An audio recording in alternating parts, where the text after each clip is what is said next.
সিনেমার দৃশ্যকেও হার মানিয়েছে ব্রাহ্মণবাড়িয়ার দুর্ধর্ষ ডাকাত সর্দার মোরশেদকে গ্রেপ্তারের দৃশ্য।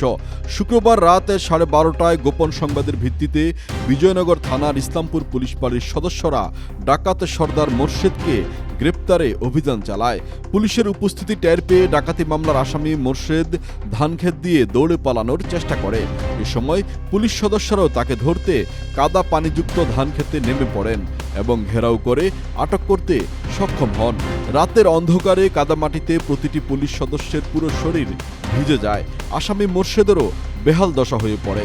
এই ঘটনায় প্রশংসার জোয়ারে ভাসছে বিজয়নগর থানা পুলিশ। গ্রেপ্তারকৃত মুর্শিদ ওরফে মোরশেদ উপজেলার ক্যানা গ্রামের ছেনুমিয়ার ছেলে। পুলিশ জানায় 2015 সালের 13 জানুয়ারি দায়ের করা একটি ডাকাতি মামলার পর থেকেই তিনি পলাতক ছিলেন। তার বিরুদ্ধে ডাকাতি, চুরি ও ডাকাতির প্রস্তুতি সহ মোট 3টি মামলা বর্তমানে বিচারাধীন রয়েছে। বিজয়নগর থানার ভারপ্রাপ্ত কর্মকর্তা ফজলুল হক বিষয়টি নিশ্চিত করেছেন।